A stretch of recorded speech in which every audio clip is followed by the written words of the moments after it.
पाकिस्तान अमली तौर पे डिफ़ॉल्ट कर चुका है और ये इंकशाफ कल से हो रहा है। क्या वाकई पाकिस्तान डिफ़ॉल्ट कर चुका है और किस वक्त इसका ऐलान किया जाएगा, ये हम आपको आज के व्लॉग में बताएंगे।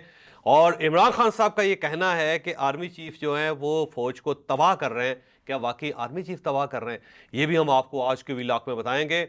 और इमरान खान साहब ने दावा किया है कि सुप्रीम कोर्ट ऑफ पाकिस्तान की सपोर्ट में हम एक स्ट्रीट मूवमेंट चलाएंगे। क्या वाकई स्ट्रीट मूवमेंट पाकिस्तान तहरीक इंसाफ की तरफ से चलाई जाएगी और वो किसके हक में होगी, ये भी हम आपको आज के व्लॉग में बताएंगे। और वापटा का सबसे बड़ा डिफॉल्टर कौन है? वापटा का सबसे बड़ा डिफॉल्टर हुकूमत पाकिस्तान है। और कितना बड़ा डिफॉल्ट है? 2 खरब 56 अरब रुपए, यानी कि जो बिजली का सबसे बड़ा बिल है वो हुकूमत पाकिस्तान ने अदा करना है। तो हुकूमत पाकिस्तान अगर बिजली की कीमत अदा नहीं कर पा रही तो आम आदमी कहां से अदा करेगा, ये भी हम आपको आज के व्लॉग में बताएंगे।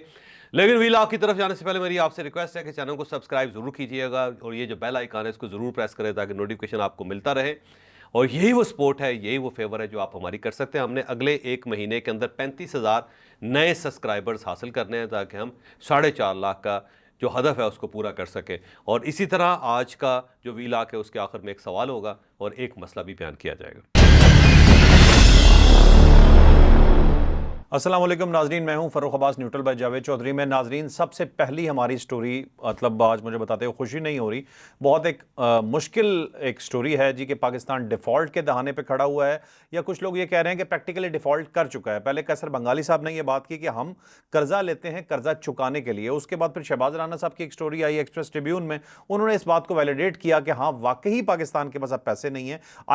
IMF जो है वो भी पाकिस्तान से कोई बहुत ज़्यादा खुश नहीं है इस वक्त। जो पाकिस्तान की पॉलिसीज हैं उन्हें वो रिव्यू करने के लिए कह रहे हैं। अभी तक पाकिस्तान का कर्जा अप्रूव भी नहीं हुआ है और इसके अलावा बहुत से ममालिक से हमें और भी पैसे मांगने पड़ रहे हैं और हम मान नहीं रहे, बट प्रैक्टिकली हम डिफॉल्ट कर चुके हैं। ये पूरी स्टोरी क्या है, ये डिटेल से आपको बताएंगे जावेद चौधरी साहब। अब शहबाज राना साहब की जो स्टोरी है इस वक्त तो बहुत सर्कुलेट कर रही है पूरे पाकिस्तान के अंदर। कर उन्होंने ट्वीट की, उससे पहले वो एक खबरें भी दे चुके हैं।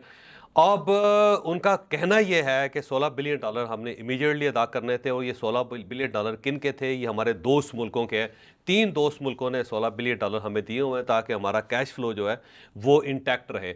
इसमें चाइना के $8 बिलियन है, $4 अरब जो उन्होंने पाकिस्तान के अकाउंट्स में रखे हुए हैं और $4 अरब के उन्होंने कर्जे दिए हुए हैं पाकिस्तान को। फिर सऊदी अरेबिया के $5 अरब हैं, वो उन्होंने हमारे बैंक दौलत पाकिस्तान जिसको कहते हैं स्टेट बैंक ऑफ पाकिस्तान उसके अंदर रखे हुए हैं।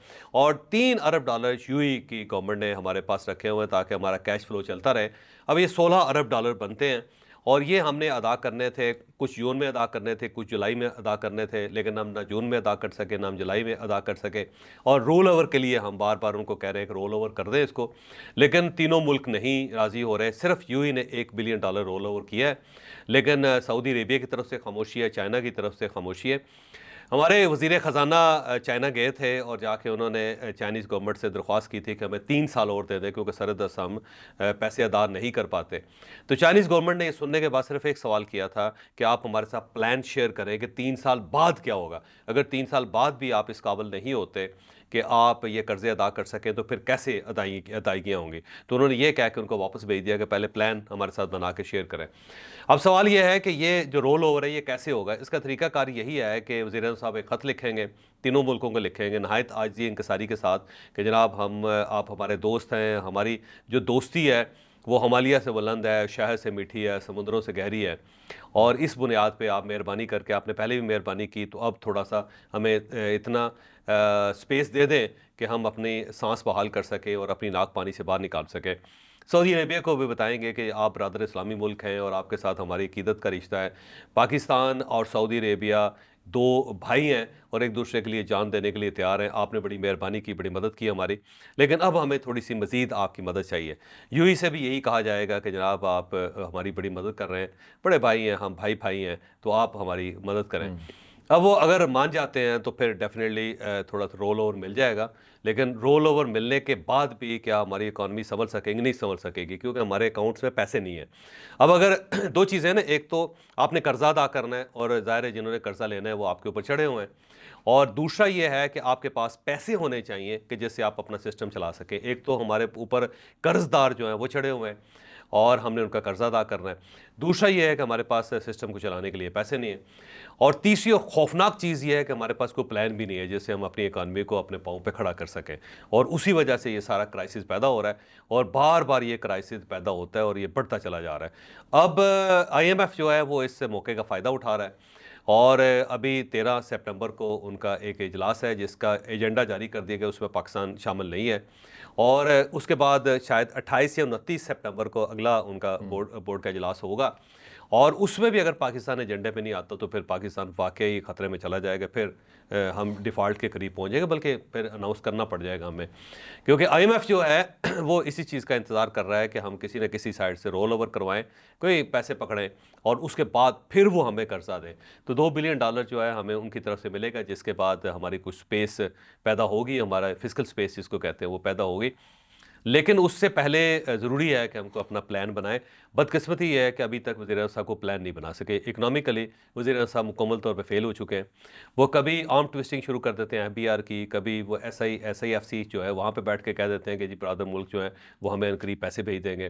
कुछ एक फैसल वाडा साहब ने कल खबर छोड़ दी थी कि जनाब सितंबर में हमारे पास को बहुत बड़ा कॉन्ट्रैक्ट मिलने वाला है, कोई बड़ी मदद आने वाली है, जिसके बाद हमारी इकॉनमी बेहतर हो जाए। वो मदद यही है कि सऊदीज़ कुछ जगहों पे इन्वेस्टमेंट करना चाहते हैं, वो हमारी कुछ कंपनीज खरीदना चाहते हैं, कुछ वो जो हमने तांबा और सोना निकाल रहे हैं वहाँ पे वो इन्वेस्टमेंट करना चाह रहे हैं, कुछ इस टाइप के कोई इनिशिएटिव लेना चाह रहे हैं। लेकिन उनका भी बार बार यही मशवरा है कि भाई को बिग करो, को बड़ा सोचो, को बड़ी हमें अपॉर्चुनिटी दो जिसके बाद हमको आपकी मदद कर सकें। ये छोटी छोटी जो अपॉर्चुनिटीज़ है इससे आपका कोई फ़ायदा नहीं होगा, और वो तो बार बार कहते हैं कि प्लान करें, लेकिन हमारे पास प्लान की कैपेसिटी भी नहीं।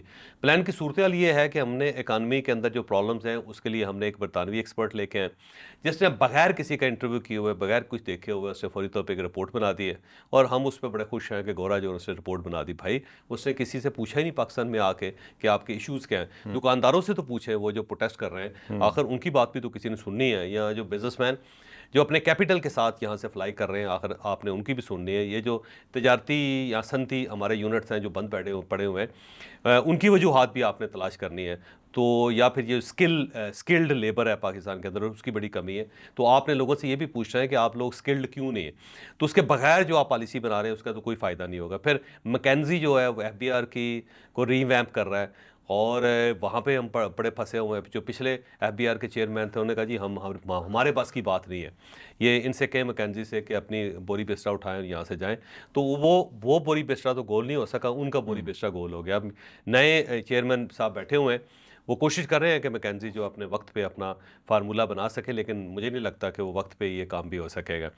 यहाँ ताजर जो हैं वो हड़ताल पे जा रहे हैं, वो शटर डाउन हड़ताल कर रहे हैं। उन्होंने शोर गोगा शुरू किया हुआ है। जितने लोग तनख्वाहदार हैं उनकी गर्दन जो है मुसलसल काटी जा रही है, और उनकी पुश्त के ऊपर दुर्रे मारे जा रहे हैं, तो उससे वो बेचारे भी बेहाल हो गए। गवर्नमेंट जो है उसके पास कोई समझ नहीं आ रही इसको कि क्या करें। अब जो आगे चल के मैं आपको बताऊंगा भी, जो वापटा है उसके 2 खरब और 56 अरब रुपए का डिफ़ॉल्ट है गवर्नमेंट ऑफ पाकिस्तान, जिसके अंदर वफाकी गवर्नमेंट भी और सूबाई हुकूमतें भी हैं। तो सबसे बड़ा डिफ़ॉल्ट जो है वो तो गवर्नमेंट ऑफ पाकिस्तान की तरफ से है, यानी 2 खरब और 56 अरब रुपए वापटा ने हासिल करने हैं गवर्नमेंट से। और इसका मतलब ये हुआ कि गवर्नमेंट ऑफ पाकिस्तान भी बिजली के बिल अदा करने के काबिल नहीं है, और आम आदमी से आप तवक्को कर रहे हैं कि वो जो 400 यूनिट चला रहा है या 500 यूनिट चला रहा है या 200 यूनिट चला रहा है, उसके रगों से भी आप खून भी निकाल लें, वो सब कुछ आपको दे दे, तो ये कैसे मुमकिन है। और इसके साथ साथ फिर एक खबर कल ये भी गर्दिश कर रही थी कि जो सिंध गवर्नमेंट है तो उसने 138 डबल कैबिन जो डाले हैं वो उसने ऑर्डर कर दिए हैं असिस्टेंट कमिश्नर्स के लिए। हो सकता है असिस्टेंट कमिश्नर्स को ज़रूरत हो इस वक्त, लेकिन 2 अरब रुपए आप उसमें झोंक रहे हैं। तो आपके पास गाड़ियों के लिए पैसे हैं, आपके पास अपने लल्ले तलल्ले के लिए पैसे हैं। एक जहाज़ है वज़ीर-ए-आज़म साहब का जिसे कुछ 6 लोग इस्तेमाल करते हैं, कभी इधर ले जाता है कभी उधर ले जाता है, उसके लिए आपके पास पैसे हैं। और गवर्नमेंट के अखराजात मुसलसल इजाफा होता चला जा रहा है। पुरानी अथॉरिटीज़ को ख़त्म करके आप एक नई अथॉरिटी बना देते हैं जिसमें ज़्यादा खर्चा आ रहा है। उसमें जहाँ पे आप अखराजात कंट्रोल करने की कोशिश करते हैं वहाँ पे लोग प्रोटेस्ट कर रहे होते हैं। इस वक्त PWD जो है उसके लोग प्रोटेस्ट पे हैं, फिर यूटिलिटी स्टोर्स के लोग प्रोटेस्ट पे हैं। कल अगर आप वापटा के ऊपर कोई प्राइवेटाइज करते हैं तो वो लोग सड़कों के ऊपर होंगे। आप स्टील मिल के ऊपर को बड़ा इनिशिएटिव लेते हैं, स्टील मिल के लोग भूख हड़ताल कर देंगे, खुदकुशियाँ शुरू कर देंगे। आपने जो ही पीआईए बेचना है तो पीआईए के जो 40,000 मुलाजमीन हैं वो सड़कों के ऊपर लेट जाएंगे। और टीचर्स हों वो एहतजाज कर रहे हैं इस वक्त, नर्सिस वो एहतजाज कर रही हैं। महंगाई के अंदर पाकिस्तान डूबा हुआ है, लुथड़ा हुआ है बाकायदा। तो गवर्नमेंट जो है वो फंक्शनल नज़र नहीं आ रही मुझे किसी जगह पे भी। अब सवाल ये है कि अगर इमरान खान साहब आ जाएं तो क्या उनके पास कोई गिदड़ सिंगी है इस मसले को हल करने को? उनके पास बिल्कुल नहीं है। ये तो फिर चाइना चले जाते हैं, फिर सऊदी अरेबिया चले जाते हैं, फिर यूएई चले जाते हैं। इमरान खान साहब को तो ना सऊदी अरेबिया कबूल करेगा, ना यूएई कबूल करेगा, ना चाइना कबूल करेगा। तो वो तो एक और किस्म का डिज़ास्टर होगा। और वो अगले 2-4 साल जो ये कह के गुजार देंगे कि ये पिछले जो लोग आए थे इन्होंने तबाह कर दिया। तो फार्मूला किसी के पास नहीं है। और जब तक वो फार्मूला नहीं होगा पाकिस्तान इस सूरत से बाहर नहीं निकल सके हैं। ठीक। अब सवाल ये है कि फार्मूला कि भाई आपने एक्सपोर्ट्स बढ़ाएं किसी तरीके से। जो आप एक्सपोर्ट्स बढ़ाएंगे तो फिर पाकिस्तान के अंदर डॉलर आएंगे। एक्सपोर्ट्स आपकी कम हो रही हैं, जब एक्सपोर्ट्स कम हो रही हैं तो डॉलर कहाँ से आना है? कुछ चीज़ बेचेंगे तो पैसा आएगा नहीं आपके पास। उसके लिए आपकी कोई प्रेफरेंस ही नहीं है भाई। अगर आपको 3 रुपये यूनिट भी बिजली देनी पड़ती है ना आपको, इंडस्ट्रियल यूनिट्स को आप दें, सस्ती बिजली दें, उनको फ्री कर दें 1 साल के लिए बिजली उनके लिए। उससे ये फ़ायदा होगा कि जो कैपेसिटी पेमेंट्स हैं वो तो कम से कम हमारी ख़त्म होगी ना। जितनी कैपेसिटी है उसके मुताबिक बिजली बनेगी। कुछ ना कुछ वो जनरेट करेंगे, कारखाने जनरेट करेंगे, फिर उनके ऊपर टैक्सेस लगेंगे, ये सारे पैसे आपके रिकवर हो जाएंगे। तो आपको चाहिए कि कहीं ना कहीं आप इंडस्ट्री को खड़ा करें। दूसरा, पूरा मुल्क जो है वो बिज़नेस फ्रेंडली नहीं है। हम बिजनेसमैन से नफ़रत करते हैं, हम उससे हकारत से पेश आते हैं। जो ब्यूरोक्रेट्स हैं, छोटे छोटे ब्यूरोक्रेट्स होते हैं, बाहर बिलियन डॉलर्स के या बिलियन अरब रुपए के जो ताजिर होते हैं या बिजनेसमैन होते हैं, उनको बाहर बेंचों पे बिठा देते हैं, कोई उनके साथ बात करना नहीं चाहता। हर महकमे ने हर बिजनेसमैन की कोई ना कोई फाइल खोली हुई है। कहीं टैक्स में फंसा हुआ है, कि कहीं उसके ऊपर शुफा हुआ है, कहीं उसके ऊपर केस हुआ है, कहीं किसी अदालत में जलील हो रहा है, किसी महकमे में जलील हो रहा है। उसका तेल निकाला जा रहा है। तो जब आप उस बेचारे को रगड़ा लगा रहे हैं तो वो उसके पास टाइम कहाँ बचेगा कि वो दफ्तर जाके बैठ के इंडस्ट्री में या फैक्ट्री में जाके बैठ के काम करे। तो ये आपको अपनी एक्सपोर्ट्स बढ़ानी पड़ेंगी और उसके लिए ज़रूरी है कि आपको एक पॉलिसी बनाए, और ऐसी पॉलिसी सॉलिड होनी चाहिए जो अगले 10, 15, 20 साल तक जारी रहे और उसको छेड़ा ना जा सके। लेकिन अगर आप ये नहीं करेंगे तो हो सकता है ये 16 अरब डॉलर आप इस बार ना दें, बल्कि टोटल 26 अरब डॉलर देने हमने साल में। तो अगले साल क्या करेंगे? क्योंकि इसके ऊपर सूद भी बढ़ता चला जा रहा है। पहले इसका इंटरेस्ट रेट बहुत कम था, तो बहुत हैवी इंटरेस्ट रेट है। तो आने वाले दिनों में ये ना हो कि ये जो 26 अरब डॉलर है ये छोटी रकम हो जाए, उसका सूद जो बहुत ज़्यादा इंक्रीज़ कर दे। तो अमली तौर पे तो ज़ाहिर है जब हमारे पास पैसे नहीं है, हम तो किसी को देने के काबिल नहीं है, तो डिफ़ॉल्ट तो हम कर चुके हैं। अनाउंसमेंट बाकी है ना जी। और मुझे जो मेरा ख्याल है राना साहब की खबर, जो शाहबाज राना साहब की, वो दुरुस्त है। तो इससे निकलने के लिए हमें कोई बड़ी पॉलिसी बनानी पड़ेगी, और मुझे लगता है गवर्नमेंट के अंदर कैपेसिटी नहीं है कोई बड़ी पॉलिसी बना सके। ठीक है चौधरी साहब, बेशक हमारी गलतियां मौजूद हैं इसके अंदर सब कुछ, या जैसे हम 2 अरब की गाड़ियां ले रहे हैं, असिस्टेंट कमिश्नर्स को क्यों ज़रूरी है डबल कैबिन डाले देना? क्यों, मतलब हम अपने बिजली के बिल नहीं दे पा रहा? ये स्टोरी ऑलमोस्ट आपने तकरीबन इसके अंदर कवर कर ली है कि हमारे जो बिजली के बिल्स हैं, जो आम आवाम हम जैसी क्या दे सकती है, कि जिनके पास कितनी कमाई होगी, हमारी तो गवर्नमेंट ही डिफ़ॉल्ट बैठी है इसके अंदर। हम अगली स्टोरी पे जाने से पहले एक चीज़ मैं स्पेशली पूछना चाहूँगा। अच्छा, ये गाड़ियों का मसला ये है कि पूरी दुनिया का जो प्रोजेक्ट है ना, उस तरह करें ना आप। वो जितने ऑफिसर्स होते हैं उन सबको गाड़ियां आप लेके दे दें, एक बार ही लेके दे दें उन्हें कि जी आपकी किस्तें कटेंगी, और ये गाड़ी जब मैच्योर होगी 5 साल बाद, 10 साल बाद, ये आपकी अपनी होगी, आप ही की होगी, हम आपसे वापस नहीं लेंगे। 2 फ़ायदे होंगे। एक तो सरकारी गाड़ियाँ जो उनके अखराजात कम हो जाएंगे, जो उनकी मेंटेनेंस का खर्चा है, वीर एंड टीयर का खर्चा, वो कम हो जाएगा। दूसरा ये है कि वो लोग जो गाड़ियाँ इस्तेमाल करें उनको पता है ये हमारी अपनी गाड़ी, उनकी हिफाजत करेंगे, बजाय इसके कि रोज़ ही पेट्रोल या डीजल उसका चेंज करते रहें, या उसका मोबाइल चेंज करते रहें, या कभी कुशन लगाते रहें, कभी कुछ। यहाँ पे तो होता ही है कि गाड़ी की जो कीमत है उससे ज़्यादा उसके टायर बदले जाते हैं। तो ये इसके आस से भी निकल आएंगे। तो एक ही बार फैसला करें आप। ये ब्यूरोक्रेसी अपने लिए फिर भी कोई ना कोई रास्ता जो सब निकाल ही लेगी कि कहाँ से दोबारा हम और फैसिलिटेट हो सकते हैं। अब मुझे जोसेफ एक चीज़ ये बताइएगा, जियोपॉलिटिकल साजिश का तो शिकार पाकिस्तान नहीं हो रहा कि जैसे स्टेट डिपार्टमेंट जो अमेरिका का है वो IMF के अंदर डायरेक्ट इन्फ्लुएंस करता है, उसके इन्फ्लुएंस है, इसमें कोई शक हालात नहीं है। ऑलरेडी खराब हैं। पिछली बार भी आपको पता है अमेरिकन गवर्नमेंट ने हमें कर्जा लेके दिया था IMF से, और इस बार भी हम उनके पास जा रहे हैं और वही मदद करेंगे तो फिर IMF हमारी मदद करेगा। लेकिन अब उसकी कंडीशन क्या होगी वो बड़ी बात है। वो कुछ लोग तो कहते हैं इमरान खान साहब को छुड़वाना चाहते हो। अगर इमरान साहब बाहर आ सी गए पैक तो नहीं बंद और करवाना आईएमएफ चाहते? का कर्जा मिल गया हमें, तो उसके बाद उस कर्जे का क्या फ़ायदा हो गया इमरान खान सी साहब पैक को। चलने देंगे? अब मेरा नहीं ख्याल कि कोई इसका सी पैक का कोई इशू है, क्योंकि उसकी वजह ये है कि चाइना का ये जो रोड्स का नेटवर्क का सिस्टम है, ये पूरी दुनिया के अंदर है। उन्होंने देख लें पूरे सार्क कंट्रीज़ को जोड़ दिया हुआ है, उन्होंने पूरी सेंट्रल एशिया को जोड़ दिया हुआ है, उन्होंने पूरे अफ्रीका को जोड़ दिया हुआ है, अब वो लैटिन अमेरिका के मुल्कों को जोड़ रहे हैं जाके।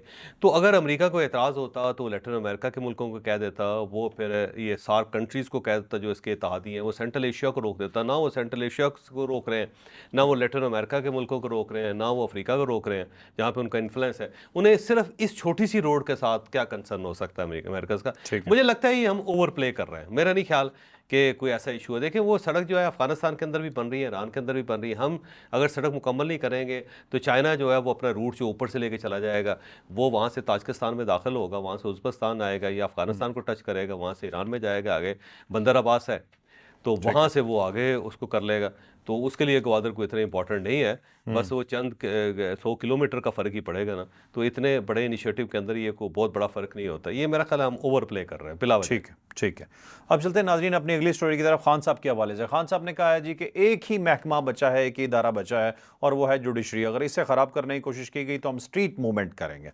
अब ये स्ट्रीट मूवमेंट क्या वो वाकई करेंगे और इदारा उन्हें क्यों अच्छा लग रहा है? एक तो ये क्वेश्चन उठता है और दूसरा चॉइस साहब इसी में एक मैं रिलेट कर देता हूँ क्वेश्चन कि क्या काजी फायज ईसा साहब के जाते ही खान साहब बाहर आ जाएंगे? वो इमरान खान साहब का ख्याल यही है, वो इदारा समझ रहे हैं जस्टिस मसूर अली शाह साहब को, उन्होंने बहुत ज़्यादा उम्मीदें उनके साथ वाबस्ता की हुई हैं।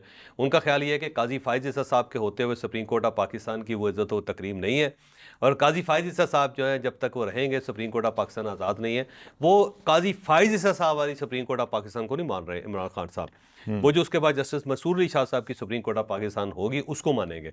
और उनका ख्याल ये है कि अगर जस्टिस मसूर अली शाह साहब का रास्ता रोकने की कोशिश की गई तो ये फिर पाकिस्तान के अंदर आज़ाद अदलिया की तौहीन है, और फिर हम एक तहरीक चलाएंगे। तो वो तहरीक जो है वो आज़ाद अदलिया के लिए या सुप्रीम कोर्ट ऑफ पाकिस्तान के लिए नहीं चलाना चाहते, वो जस्टिस मंसूर अली शाह साहब के लिए चलाना चाहते हैं। और मेरा ख्याल ये है कि ये जो उम्मीद है ना इमरान खान साहब को कि वो आएंगे तो उसके बाद ढाके बम चलेंगे और उसके बाद मामला ठीक हो जाएंगे और पाकिस्तान तहरीक इंसाफ की गवर्नमेंट बन जाएगी, इमरान खान साहब रिलीज़ हो जाएंगी, उनको गलतफहमी। ऐसा नहीं होगा, क्योंकि कल राना सनाउल्लाह साहब ने हमारे शो के अंदर ही कहा जी कि जस्टिस मंसूर अली शाह साहब बड़े ज़बरदस्त आदमी हैं, हमारी तो उनके साथ बड़ी मुलाकातें नहीं हैं। मैं वज़ीर कानून होता था पंजाब में, वो लाहौर हाई कोर्ट के चीफ जस्टिस थे, तो वो बड़े मोतदिल और समझदार आदमी, उनको ऐसा कन्फ्यूजन और क्यास पैदा नहीं करेंगे। इसी के अंदर सब कुछ है इमरान खान साहब के लिए कि गवर्नमेंट बड़ी कंफर्टेबल है और वो रास्ता नहीं रोक रही उनकी, क्योंकि कल कह दिया राणा साहब ने कि जनाब हम तो बड़े कंफर्टेबल, हमें तो कोई इशू नहीं है सर। तो वो ऐसा ना हो कि वो आ जाएं और इमरान खान साहब को 2 हफ्ते बाद ही उनके खिलाफ भी जुलूस निकाल रहे हो कि देखिए ये कंप्रोमाइज़ हो गया, ये सुप्रीम कोर्ट ऑफ पाकिस्तान हमें नहीं चाहिए, ये काजी फायज ईसा साहब की एक्सटेंशन है और हमें तो एक आज़ाद अदलिया चाहिए, फिर वो एक धरना दे रहे हों। तो मेरा ख्याल है वो इमरान खान साहब नहीं चाहते कि कोई कानूनी और आइनी तरमीम हो मौजूदा प्रोसीजर्स में, जिससे जस्टिस मंसूर अली शाह साहब का रास्ता रोका जा सके। वो इसलिए बात कर रहे हैं कि अगर काजी फायज ईसा साहब को एक्सटेंशन दी गई तो फिर हम स्ट्रीट मूवमेंट चलाएंगे। भाई मसला ये है कि सुप्रीम कोर्ट ऑफ पाकिस्तान को छोड़ें, आप अपने लिए अभी तक स्ट्रीट मूवमेंट नहीं चला सके। इमरान खान साहब की रिहाई के लिए कितनी बार उन्होंने कहा जी इमरान खान साहब की रिहाई के लिए हम सड़कों पर आ रहे हैं, कौन आया सड़कों के ऊपर? और जब उनसे पूछा जाता है कि आप सड़कों पे क्यों नहीं आए, तो कहते देखें जी इन्होंने दफ़ा 144 लगा दी, अब दफ़ा 144 लगे तो इंकलाब कैसे आएगा भाई? दफ़ा 144 का तो चीज़ ही कोई नहीं है। अगर इंकलाब आएगा तो सबसे पहले दफ़ा 144 गायब होगी ना जी, वो दफ़ा दूर होगी। तो आपको चाहिए कि आप इंकलाब साबित करें, तो जो इंकलाब इमरान खान साहब के लिए नहीं आ सका, जो स्ट्रीट पावर पाकिस्तान तहरीक इंसाफ ने इमरान खान साहब के लिए शो नहीं किया आज तक, वो सुप्रीम कोर्ट ऑफ पाकिस्तान के लिए कैसे शो करेगी? तो मेरा नहीं ख्याल कि ये ख्वाब जो है इमरान खान साहब का पूरा हो सकता है। इमरान खान साहब ये चाहते हैं कि सुप्रीम कोर्ट ऑफ पाकिस्तान के अंदर कोई गड़बड़ हो और जब वकला खड़े हो जाएं, जब वकला खड़े हो तो ये कहेंगे देखें जी ये हमारे वकला हैं, कि जो भी टीम मैच जीती हो ना जी, और इमरान खान साहब कहते देखा मेरी टीम ने जब मैच जीता, तो वो ये चाहते हैं कि तहरीक कोई और चलाए और इमरान खान साहब उसका फ्रूट खाएं, उसका फ़ायदा उठाएं। इसलिए वो चाह रहे हैं पाकिस्तान के अंदर देखें ये हंगामे हो रहे हैं, ये बढ़ते चले जाएं, तो इमरान खान साहब जो है उसका फ़ायदा होगा उनको। तो ये कहानी है। पाकिस्तान तहरीक इंसाफ के अंदर कोई पोटेंशियल नहीं है कोई तहरीक चला सके। ये वोट ज़रूर दिए इन्होंने इमरान खान साहब को, लेकिन उसके बाद सारे अपने अपने घरों में जाकर चुप करके बैठ गए। नाज़रीन चलते हैं नेक्स्ट टॉपिक की तरफ। नेक्स्ट टॉपिक है हमारा जी, इमरान खान साहब ने कहा है कि आर्मी चीफ जो है वो इदारा तबाह कर रहे हैं, इदारा पाकिस्तान का है, सिर्फ उनका नहीं है। ऐसा वो क्यों कह रहे हैं? इसकी पूरी डिटेल जानते हैं जावेद चौधरी साहब। आपको याद होगा कि शहबाज गिल साहब ने भी एक बात की थी कि दायरे के अंदर बड़ी तकसीम है और कुछ लोग हैं जो नहीं पसंद कर रहे कि ये क्या हो रहा है। तो उसके बाद शहबाज गिल साहब के साथ क्या हुआ था, वो यही हुआ था कि जब आप इदारे के अंदर तकसीम पैदा करने की कोशिश करते हैं तो फ़ौज इस मामले में बड़ी सख्त है और उनका मौक़िफ़ बड़ा सख्त है, वो इस मामले को इतनी जल्दी बर्दाश्त नहीं करते। तो इमरान खान साहब सिर्फ उसी ट्रैक पर चलना शुरू हो गए हैं जिस पे कभी शहबाज गिल साहब थे। अब उन्होंने कह दिया कि सारी फ़ौज ठीक है जी, हमारा अपना इदारा है, लेकिन जो आर्मी चीफ़ है वो ठीक नहीं है और वो पूरे इदारे को तबाह कर रहे हैं। तो कैसे तबाह कर रहे हैं इदारे को आर्मी चीफ़, से सवाल है एक, क्या वो इमरान खान साहब को रिहा कर दें आउट ऑफ द वे जाके, फिर जाके इदारा बचेगा, या इमरान खान साहब के साइड पे खड़े हो जाएं, इमरान खान साहब को लंच की या डिनर की दावत देते हैं, या उन्हें जेल से निकाल के सीधा अपने पास बिठा के, बल्कि वहाँ से सीधा गाड़ी में बिठा के उन्हें प्राइम मिनिस्टर हाउस ले जाएं, कहेंगे ले जी आप प्राइम मिनिस्टर और सल्यूट करके घर चले जाएं, क्या करें वो। तो मेरा ख्याल ये है कि इमरान खान साहब एक गलत गेम कर रहे हैं। वो जो एक डिवाइड पैदा करने की कोशिश कर रहे हैं आर्मी के अंदर, ये इमरान खान साहब के फ़ायदे में नहीं जाएगी। ये इमरान खान साहब को इस चीज़ का नुकसान होगा। चेन ऑफ कमांड होती है फ़ौज में, और सिर्फ पाकिस्तानी फ़ौज में नहीं, पूरी दुनिया के अंदर जो ऊपर टॉप पे एक क़यादत बैठी होती है, सारे लोग उसकी तरफ देखते हैं और जिस तरफ वो देखता है फिर सारे लोग उस तरफ देखते हैं। क्योंकि अगर आर्म्ड फोर्सेस जो हैं वो पुलिस में हो, एफसी हो, या फिर वो इस तरह फ़ौज हो, मिलिट्री हो, उसके अंदर चेन ऑफ कमांड ही सब कुछ होती है। अगर चेन ऑफ कमांड टूट जाए तो फ़ौज टूट जाती है। तो आप ये चाहते हैं कि पाकिस्तान फ़ौज की जो चेन ऑफ कमांड है वो टूट जाए, लोग रिवोल्ट कर दें जो ऑफिसर्स हैं अपने चीफ़ के ख़िलाफ़, और अगर ये हो गया तो फिर फ़ौज पाकिस्तान कहाँ बचेगी, फिर तो ख़त्म होगी ना। तो मेरा ख्याल है इमरान खान साहब एक मैसेज दे रहे हैं बार बार कि जी आप सब ठीक हैं, हमें आपसे कोई प्रॉब्लम नहीं है, आप तो बड़े अच्छे लोग हैं, बस आपके चीफ़ अच्छे नहीं हैं। तो भाई चीफ़ अच्छे नहीं है तो इन चीफ़ को पहले आपने DGI बनाया था, अपने दौर में खुद बनाया था, फिर आपने उनको रिमूव भी कर दिया, फिर वो कोर कमांडर रहे। तो फिर आपके आपके जो प्रेसिडेंट थे वो खुद ख़त लेके गए जो प्राइम मिनिस्टर साहब का, शहबाज साहब का, कि जी हम इनको आर्मी चीफ बना रहे हैं, और आपके ड्राइंग रूम में गए और फिर उन्होंने फ़ोन करके इनको मुबारकबाद पेश की और साथ कहा जी इमरान खान साहब आपसे बात करना चाहते हैं। तो आर्मी चीफ ने कहा कि जी मैं मादर चाहता हूँ कि वो सियासतदान है, आप ज़ाहिर है मेरे सुप्रीम कमांडर हैं, आपका हुक्म बजा, लेकिन मैं उनसे बात नहीं कर सकता। उन्होंने माज़रत कर ले।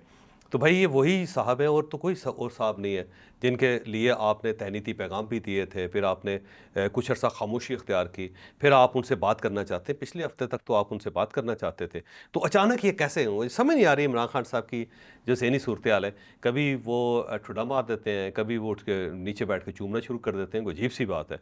भाई ये फैसला करें कि आपने इनके साथ डायलॉग करना है या नहीं करना। अगर आपने करना है तो इसका मतलब आपके लिए एक्सेप्टेबल है, और अगर ये आपके लिए एक्सेप्टेबल नहीं है तो आप कहेंगे हम तो इनके साथ डायलॉग नहीं कर रहे हैं।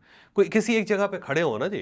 अपॉइंटमेंट जो है वो आप सदर आरिफ अलवी साहब से करवा देते हैं इनके, और उस पर कोई एतराज़ नहीं करते, और फिर इनके साथ मामला सेटल करना चाहते हैं, फिर आरिफ अलवी साहब के ज़रिए इनसे रब्ता भी करना चाहते हैं और नहीं होता, और फिर जेल से पैगामात भी बन जाते हैं उनको, लेकिन अचानक आप इनके ख़िलाफ़ भी हो जाते हैं। तो इमरान खान साहब पता नहीं कन्फ्यूजन का शिकार हैं, ये जानबूझ के कर रहे हैं, या किसी वो ज़हनी कैफियत में मुब्तला हैं, कुछ समझ नहीं आती मुझे। सब बार बार सॉफ्ट किस्म के मैसेजेस खान साहब भिजवा रहे हैं जिसके अंदर माफ़ी तलाफ़ी की बात दबे लफ्ज़ों में होती है कि हम डायलॉग के लिए तैयार हैं, बातचीत के लिए तैयार हैं, लेकिन आर्मी की तरफ से मौक़िफ़ बड़ा स्ट्रेट है। लास्ट भी कोर कमांडर प्रेस कॉन्फ्रेंस में उन्होंने कहा कि हम किसी को माफ़ नहीं कर सकते, अंदर का बंदा नहीं छोड़ा तो बाहर का नहीं छोड़ा जाएगा, और इसके अलावा भी पैगाम आते रहते हैं कि 9 मई पे माफ़ी मांग लें, और लेकिन कोई बात डायलॉग पे आर्मी या एस्टेब्लिशमेंट नहीं आ रही। नहीं बोलिए। तो ये चीज़ तो नहीं चुभ रही खान साहब को कि मेरे वही कहने चुभ के रही है। बावजूद- वो उनको कहते हैं मेरी मिस कॉल सुन मुझे जो मिस कॉल मैं दे रहा हूँ बस आप उसे सुन लें, आप मुझे रिंग बैक कर लें, तो नहीं किया जा रहा, बस इतना सा मामला है। आप देखें आज जनरल आसिम मनीर साहब एक मुस्कुराहट भेज देते हैं ना, सिर्फ इमरान खान साहब का जो ट्वीट है उसके नीचे एक मुस्कुराहट वाला ऐसा होता है जो स्माइली होती है ना, वो सिर्फ वो कर दें, उसके नीचे जनरल आसिम मनीर लिखा हो, तो उसके बाद देखिएगा इमरान खान साहब की राय इनके बारे में तब्दील हो जाएगी। ठीक, वो ये कहेंगे कि दुनिया में सबसे अच्छे सिपा सलारी है, और जितना ये जमहूरियत पसंद है इससे पहले कभी कोई आर्मी चीफ था ही नहीं, और जितने ये तो हाफ़िज़ कुरान है और अल्लाह ताला ने जो अपना कुरान है नूर की शक्ल में इनके सीने में उतारा, ये सब कहेंगे इमरान खान साहब। सिर्फ एक स्माइली लगाने की देर है, मसला स्माइली पे फंसा हुआ। ये इतना सा मसला और कोई इशू नहीं। ठीक, जैसे साहब वीलॉग के बिल्कुल एंड पे आ गए हैं, अब चलते हैं जी अपने मसले की तरफ। बहुत अच्छा मसला पॉइंट आउट किया है मलिक बिलाल साहब ने।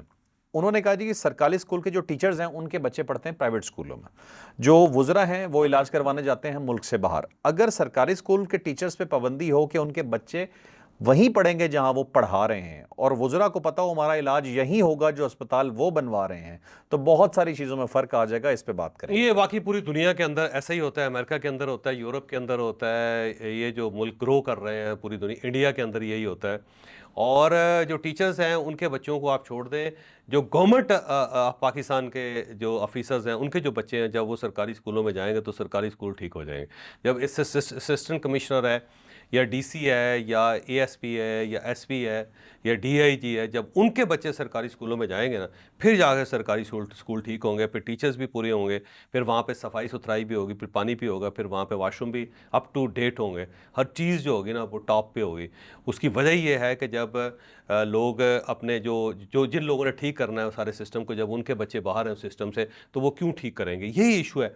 मेरा ख्याल ये है कि हुकूमत पाकिस्तान को बिल्कुल उसी तरह जिस तरह बरतानिया के अंदर है कि सरकारी स्कूल है, और जिस लोकेलिटी के अंदर वो सरकारी स्कूल है उस लोकेलिटी का कोई भी बच्चा किसी दूसरी लोकेलिटी में जाके दाखिल नहीं हो सकता। मसलन फ़र्ज़ कर लें कि आप प्राइम मिनिस्टर जो है ना, उसकी फैमिली किसी एक लोकेलिटी में रहती है, वहाँ जो सरकारी स्कूल है प्राइम मिनिस्टर के बच्चे भी सिर्फ उसी में पढ़ेंगे, किसी और मोहल्ले में जाकर नहीं पढ़ सकेंगे। तो इसी टाइप का मेरा ख्याल है फार्मूला बनाना चाहिए।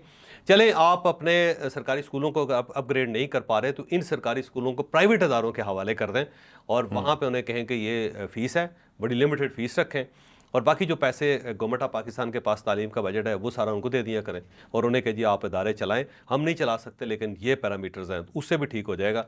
और उसके लिए ज़रूरी हो कि जो सरकारी मुलाजम है या गैर सरकारी मुलाजम है वो या टीचर है, उसके बच्चे भी उन्हीं स्कूलों में पढ़ेंगे। जब वो पढ़ेंगे तो आप यकीन करें कि हर चीज़ ठीक हो जाएगी। सेम इसी तरह अस्पताल हैं, जब वज़ीर सेहत अपना इलाज सरकारी अस्पताल में करवाएगा तो ठीक हो जाएगा, लेकिन जब वज़ीर सेहत बाहर से अपनी दवाइयाँ मंगवाएगा या बाहर इलाज के लिए जाएगा या प्राइम मिनिस्टर जाएगा या चीफ मिनिस्टर जाएगा, तो फिर ये सरकारी जो अस्पताल है कभी ठीक नहीं हो सकते। ये बात उनकी बिलाल साहब की दुरुस्त है, मैं उनकी बात को इंडोर्स करता हूँ। ठीक है। अच्छा जी, अब सवाल है जी, मोहम्मद हारून साहब फैसलाबाद से क्वेश्चन करते हैं। वो कहता है कि इमरान खान अगर एक ज़ीरक सियासतदान है और दानिशमंद आदमी है, तो कोई एक ऐसी बात बता दें जो उन्हें दूसरे सियासतदानों से मुमताज़ करती हो। वो कहते हैं मैं गिव अप नहीं करता और मैं घबराता नहीं हूँ, मैं पीछे नहीं हटता, मैं यू टर्न नहीं लेता, मैं आगे बढ़ता रहता हूँ, अल्लाह ताला के ऊपर मेरा ईमान बड़ा तगड़ा है। तो इस टाइप की बातें वो करते हैं। लेकिन अगर अल्लाह ताला के ऊपर ईमान तगड़ा है, साथ ये भी कह रहे होते हैं कि मुझे ज़हर दे दिया जाएगा, मुझे ज़हर देना चाहते हैं, मुझे मरवाना चाहते हैं, भाई अल्लाह ताला बचाने वाला है। अगर उसके साथ आपका ताल्लुक ठीक है तो फिर जितना चाहे ज़हर दे दें, सांप भी अगर आपको काट लेगा तो कुछ नहीं होगा। तो अल्लाह ताला के ऊपर यकीन करें तो फिर ये कंप्लेंट्स बंद करें। और ये है कि जी वो ये कहते हैं कि ये मुझे लंबा अरसा तक जेल में रखना चाहते हैं। भाई अगर अल्लाह ताला चाहेगा तो कैसे आप उसके अंदर रह सकते हैं। तो इमरान खान साहब ये कहते हैं मैं गिव अप नहीं करता, लेकिन गिव अप बहुत ज़्यादा करते हैं। वो यू टर्न नहीं लेता, यू टर्न वो बहुत ज़्यादा लेते हैं। और साथ साथ वो ये कहते हैं कि जी मेरे पास बड़े बासलाहियत लोग हैं। वो बासलाहियत लोग देख लें सारे जो बाहर बैठे हुए सारे। मतलब कोई ऐसी बात नहीं है जो दूसरों से अलग हाँ, करती है। दूसरों से लग रहे हैं। ठीक है नाज़रीन, आपने आज का व्लॉग देखा, यकीनन इन्फॉर्मेटिव रहा होगा आपके लिए। अपने क्वेश्चंस का और मसाइल का सिलसिला जारी रखिएगा, हम कोशिश करेंगे उन्हें प्रेजेंट कर पाएँ। लाइक शेयर सब्सक्राइब करना आपने नहीं भूलना। इजाज़त दीजिए, अल्लाह हाफ़िज़।